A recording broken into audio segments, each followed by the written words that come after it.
അടിപൊളി ത്രില്ലറാണ്. ഒരു എന്താ പറയുക, രസകരമായിട്ടുള്ള ഒരു കോമഡി ത്രില്ലറാണ്. ലാസ്റ്റ് മിനിറ്റ് വരെ പടത്തിൽ സസ്പെൻസ് ആണ്. അതാണ് ഒരു കിടിലൻ ക്ലൈമാക്സ് ആണ് പടത്തിന്റെ ഒരു ഹൈലൈറ്റ്.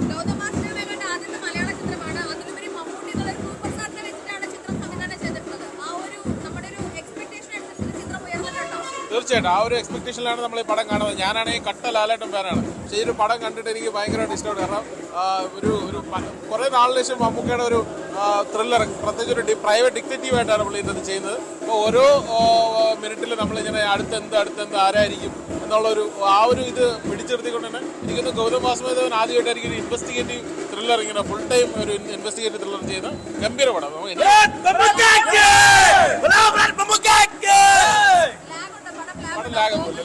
എനിക്ക് പേഴ്സണലി ഇഷ്ടപ്പെട്ടു. എനിക്ക് നല്ലതാണ്. കാരണം ഞാൻ നമ്മൾ എക്സ്പെക്ട് ചെയ്തതിന് അപ്പുറമാണ് ക്ലൈമാക്സ്. നമ്മളിങ്ങനെ എക്സ്പെക്ട് ചെയ്യും ഇതായിരിക്കും. പക്ഷേ നമ്മൾ ലാസ്റ്റ് മിനിറ്റിൽ ആ ക്ലൈമാക്സ് ഭയങ്കര ഇൻട്രസ്റ്റിംഗ് ആയിരുന്നു. ഇതുവരെ ആരും പറഞ്ഞിട്ടില്ല അതൊരു ക്ലൈമാക്സ്, വളരെ രസകരമായിട്ടുള്ള ഒരു ക്ലൈമാക്സ്. പിന്നെ ഞാൻ പറഞ്ഞില്ല, ഇതിനകത്തൊരു ഏറ്റവും രസകരമായിട്ട് തോന്നുന്നൊരു കാരണം ഇവർ സത്യം പറഞ്ഞു കഴിഞ്ഞാൽ ഗോകുലും മമ്മൂക്കയായിട്ട് നല്ല കെമിസ്ട്രി ഉണ്ട്. ആ ഒരു കെമിസ്ട്രി നന്നായിട്ട് വർക്കൗട്ട് ചെയ്തിട്ടുണ്ട്. ലാസ്റ്റ് മിനിറ്റ് വരെ സെയിം ഇമ്പോർട്ടൻസ് ആ ഗോകുലിനും കൊടുത്തിട്ടുണ്ട്. ആ ഗോകുലിന് നല്ല ഇമ്പോർട്ടൻസ് കൊടുത്തിട്ടാണ് ഈ മൂവി ചെയ്തിരിക്കുന്നത്.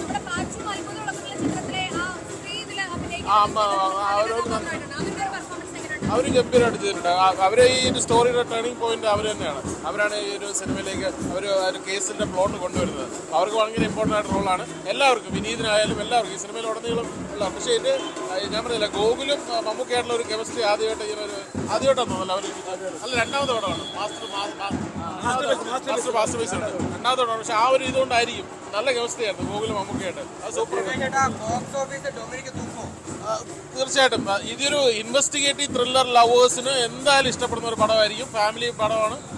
പിന്നെ ഞാൻ പറഞ്ഞില്ല, മമ്മൂക്കൻ്റെ അതൊരു അത്യാവശ്യം ഒരു മമ്മൂക്കയുടെ ഒരു ഏജ് ലെവലിൽ നിന്ന് വർക്ക് ചെയ്തിരിക്കുന്ന ഒരു സാധനമാണ്. ഒരു സീനിയർ ആളായിട്ടാണ്. അപ്പോൾ അതിൻ്റെ അത് മമ്മൂക്കയ്ക്ക് കാര്യമായിട്ട് പെർഫോം ചെയ്യാൻ പറ്റിയിട്ടുണ്ട് ആ സാധനം. ഒരു ചോദ്യം കൂടെ, സിനിമയുടെ ഒരു പീക്ക് ലെവലിൽ നിൽക്കുമ്പോൾ മാർക്കോയെ ഡൊമിനിക്ക് തൂക്കി അടിക്കുമോ? മാർക്കോ വേറൊരു പടമാണ്. മാർക്കോ എന്ന് പറഞ്ഞാൽ ഫുൾ വയലൻസും അങ്ങനെ ഒരു പടമാണ്. ഇത് ഒരു ത്രില്ലറാണ്. ഇത് ഇൻവെസ്റ്റിഗേറ്റീവ് ത്രില്ലറാണ്. ഇൻവെസ്റ്റിഗേറ്റീവ് ത്രില്ലർ എന്ന് പറഞ്ഞാൽ പക്ക ഇൻവെസ്റ്റിഗേറ്റീവ് ത്രില്ലർ.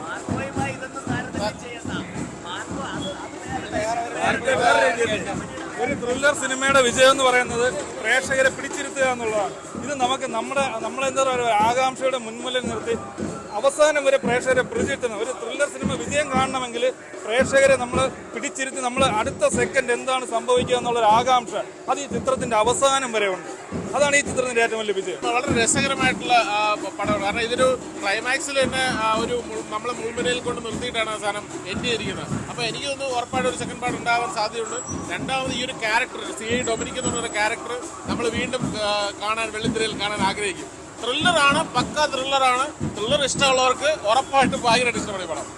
പൊളിച്ച് അടിപൊളി, ഒരു രക്ഷയില്ല. കിടിലം അവസാനത്തെ ഒരു 20 മിനിറ്റ് സൂപ്പർ, ഒരു രക്ഷയില്ല. അടിപൊളി അവസാനത്തെ 20 മിനിറ്റ് കിടിലം, സൈലന്റ് ഹിറ്റ്, സൂപ്പർ പടം, ഒരു രക്ഷയില്ല. ത്രില്ലടിപ്പിച്ചു അവസാനത്തെ 20 മിനിറ്റ് കിടിലം. കണ്ടോണ്ടിരിക്കുക. സസ്പെൻസ് കൊള്ളാം, ഏറ്റവും ലാസ്റ്റത്തെ സസ്പെൻസ് കൊള്ളാം. പിന്നെ ഡിറ്റക്റ്റീവ് എന്നുള്ള ഒരു രീതിയാണ് വന്നിരിക്കുന്നത്. അതൊരു പോലീസ് ഇൻവെസ്റ്റിഗേഷൻ ആക്കിയിരുന്നെങ്കിൽ ഇതിൽ മാസമായതിനെ പടം. ഇതിലിപ്പോൾ സ്ലോ പേസ് മൂവിയാണ്, ഒരു ഗൗതം മേനോൻ മൂവി. ആ ഗൗതം മേനോൻ മൂവി എന്ന് പറയുമ്പോൾ ആ ഒരു രീതിയിലേ പോകുള്ളൂ. നമ്മൾ ആ കണ്ടിട്ടുള്ള ആ സംഭവങ്ങളിലൊക്കെ പോവുള്ളൂ. എനിക്ക് തോന്നിയതാണ് ഡിറ്റക്റ്റീവ് എന്നുള്ള മറ്റൊരു പോലീസ് ബേസ്ഡ് ആയിട്ടുള്ളതായിരുന്നെങ്കിൽ കുറച്ചും കൂടെ മാസമായിരുന്നു. ക്ലൈമാക്സ് സൂപ്പർവായിട്ടുണ്ട്. നമ്മളാരും അങ്ങനെ പ്രതീക്ഷിക്കില്ല. ആദ്യത്തെ ഒരു ഇൻട്രോയിൽ വരെ ഒത്തിരി പിടിച്ചിരിക്കണം. അത് കഴിഞ്ഞ് പിന്നെ കുഴപ്പമില്ല. എന്തുകൊള്ളാം, സൈലന്റ് ആയിട്ട് പോകുന്ന ഒരു ബ്ലോക്ക് ബസ്റ്റർ, ഒരു സൂപ്പർ ഹിറ്റ് ആവും എന്നുള്ളൊരു പ്രതീക്ഷയുണ്ട്. അത്രയ്ക്ക് ഒരുപാടൊന്നും വലിയ സംഭവമായിട്ടുള്ള ഇതൊന്നുമില്ല. പക്ഷെ നമ്മൾ കണ്ടുകൊണ്ടിരിക്കാനായിട്ട് ഒരു പിടിച്ചിരുത്തുന്നുണ്ട് പടം. കൊള്ളാമോ എന്ന് ചോദിച്ചു കഴിഞ്ഞാൽ ഒരു ഇൻവെസ്റ്റിഗേഷൻ ത്രില്ലറാണ് സംഭവം. അത് അത്രയും നല്ല ക്ഷമയോട് ഇരുന്ന് കാണുക എന്നുള്ളത് മാത്രമേ. നമ്മളെ എല്ലാ സിനിമകൾ കാണുന്നത് പോലെ ഭയങ്കര ഇൻട്രസ്റ്റിങ്ങോട് പോകുന്നതല്ല. പക്ഷേ മമ്മൂക്കയുടെ ആ സ്ക്രീൻ പ്രസൻസ് അതൊരു വല്ലാത്ത എൻജോയ്മെൻ്റ് തന്നെ. പുള്ളി ഓരോ സിനിമയിലും ആ ഒരു പ്രസൻസ് കൊണ്ടുവരും. അതിനെ വെല്ലാൻ പിന്നെ വേറെ ആർക്കും പറ്റില്ല. പക്ഷേ സിനിമ ചിലർക്ക് ഇഷ്ടപ്പെടും, ചിലർക്ക് ഇഷ്ടം. പക്ഷേ എനിക്ക് നല്ല എൻഗേജ് ആയിരുന്നു, നല്ല രസമായിരുന്നു. പക്ഷേ അതൊരു ഫ്ലോയിലാണ് ആ സിനിമ പോകുന്നത്. എല്ലാവർക്കും അത് ഇഷ്ടപ്പെട്ടെന്ന് വരില്ല. ഒരു ഫ്ലോയിലാണ് ആ സിനിമ പോകുന്നത്. നല്ല, എനിക്ക് എന്തായാലും എൻജോയ് ചെയ്യാൻ പറ്റി. നല്ല ഫിലിമാണ്. പടം നല്ല പടമാണ്. ഗൗതം മേനോന്റെ മലയാളത്തിന്റെ ഒരു കാൽവെപ്പും പിന്നെ എന്താ പറയുക, മമ്മൂട്ടി കമ്പനി ഒരു ബ്രാൻഡാണ്. മമ്മൂട്ടി കമ്പനി പരീക്ഷണ ചിത്രങ്ങളാണ്. ഇതും ഒരു പരീക്ഷണ ചിത്രം തന്നെയാണ്. തീർച്ചയായിട്ടും ജനം ഏറ്റെടുത്ത് കഴിഞ്ഞാൽ ഉറപ്പായിട്ടും ഇതൊരു ഹിറ്റ് തന്നെയായിരിക്കും. അതിനുള്ള സാധനം ഇതിലുണ്ട്. സെക്കൻഡ് ഹാഫൊക്കെ സസ്പെൻസ് കൊള്ളാം, സസ്പെൻസ് നല്ല ഭംഗിയായിട്ട് ചെയ്തിട്ടുണ്ട്. നമ്മൾ പ്രതീക്ഷിക്കാത്ത സാധനങ്ങളൊക്കെ ക്ലൈമാക്സിൽ വരുന്നുണ്ട്. ഓക്കെ, ഒരു പരീക്ഷണ ചിത്രമാണ്, അത് ഉറപ്പായിട്ടും അത് ആവണം തീർച്ചയായിട്ടും ആവണം. ഓക്കെ, നല്ല അടിപൊളി പടം കേട്ടോ. ഇപ്പം ത്രില്ലറിലായിരിക്കും ഇറങ്ങുന്നത്, പക്ഷേ ത്രില്ലറിൻ്റെ കൂടെ ഒരു എന്റർടൈനർ കൂടെ പാക്ക് ചെയ്തിരിക്കുക. മമ്മൂട്ടിയുടെ ലുക്ക് അപാരമാണ്, ഡ്രസ്സിംഗ് സെൻസും കാര്യങ്ങളൊക്കെ അടിപൊളിയാണ്. ഈ പ്രായത്തിലും പുള്ളി അടിപൊളിയായിട്ട് ലുക്ക് ആകുന്നുണ്ട്, നല്ല സൂപ്പർ സംഭവമാണ്. അടിപൊളി പടം കണ്ട് വൺ ടൈം വാച്ച് അല്ല, നല്ല ഒന്നുകൂടെ കാണാൻ പറ്റുന്ന രീതിയിലുള്ള ഒരു അടിപൊളി പടമാണ്. പിന്നെ നമുക്ക് എന്താ പറയുക, ആ BGM കാര്യങ്ങളൊക്കെ ക്യാമറ വർക്കും ആംഗിൾസും ഒക്കെ അടിപൊളിയായിട്ട് തന്നെ ചെയ്തിട്ടുണ്ട്. ഞാൻ പറഞ്ഞ മമ്മൂട്ടിയുടെ ലുക്ക് അപാരമാണ്. ഈ ഒരു പ്രായത്തിലും പുള്ളി എങ്ങനെ ഇരിക്കുന്നുള്ള ഒരു സംഭവമുണ്ട്. സൈലൻസ് സിനിമ കൊള്ളാം, നന്നായിട്ടുണ്ട്. ഗംഭീര സസ്പെൻസാണ് പടത്തിന്. മമ്മൂട്ടി കമ്പനിയുടെ തുടർച്ചയായ വിജയങ്ങൾ തന്നെയാണ്. നമ്മൾ ഇതുവരെ നമുക്ക് വലിയ പരിചയമില്ലാത്തൊരു സസ്പെൻസ് രീതിയാണ് പടത്തിൽ വന്നിട്ടുള്ളത്. ഗംഭീര സസ്പെൻസാണ് പടം. ഒരു രക്ഷയില്ല, അടിപൊളി.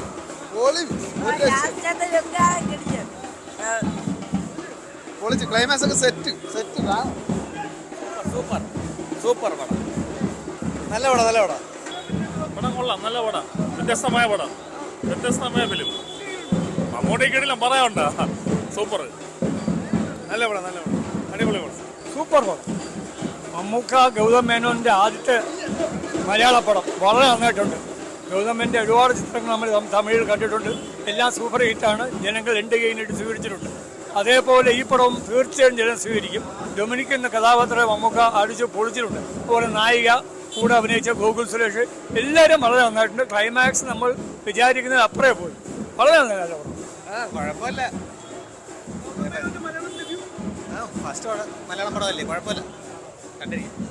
സൂപ്പർ മൂവിയാണ്. കാരണം ഒരു രക്ഷയില്ല, ഒരു വെറൈറ്റി സാധനമാണ്. നമുക്ക് എപ്പോഴും വെറൈറ്റി തേടി നടക്കുന്ന ഒരാളാണ്. അപ്പം അത് വെച്ച് നോക്കുമ്പോഴും നമ്മൾ ഈ പ്രേക്ഷകർക്ക് ഒരു വല്ലാത്തൊരു എക്സ്പീരിയൻസ് ആണ്. ഒരു നല്ലൊരു മൂവി, നല്ലൊരു മേക്കിംഗ്, ഗൗതം വാസുദേവന്റെ ഒരു നല്ലൊരു മൂവിയാണ്. എല്ലാവരും മസ്റ്റായിട്ട് കാണണം. ഒരു വെറൈറ്റി സാധനമാണ്. എല്ലാവരും എപ്പോഴും നമുക്ക് ഒരു വെറൈറ്റി തേടി പോണ ആളാണ്. അപ്പം എല്ലാവർക്കും ഇഷ്ടപ്പെടും. നല്ല പടമാണ്, എല്ലാവർക്കും വന്ന് കാണും. ഗൗതം മേനോനും മമ്മൂക്കായി ഒന്നിക്കുമ്പോൾ എന്താണെന്ന് അറിയാമല്ലോ, മമ്മൂട്ടി കമ്പനി മലയാളികൾക്ക് ഒരുപാട് നല്ല സിനിമകൾ സംഭാവന ചെയ്ത ഒരു കമ്പനിയാണ്. ഈ സിനിമ ആദ്യ ഹാഫ് എന്ന് പറയുന്നത് ഒരു ഹ്യൂമറിലേക്ക് പോവുകയും സെക്കൻഡ് ഹാഫ് സീരിയസിലേക്കും, ക്ലൈമാക്സ് ഒരിക്കലും നമ്മൾ ചിന്തിക്കാത്ത ഒരു ക്ലൈമാക്സ് ആണ് ഈ സിനിമയ്ക്ക് കിട്ടിയിരിക്കുന്നത്. ഒരു പക്ഷേ 2025 ആദ്യ മമ്മൂക്ക സിനിമ ഒരു മെഗാ ഹിറ്റ് എന്നായിരിക്കും എന്ന കാര്യത്തിൽ യാതൊരു തർക്കമില്ല.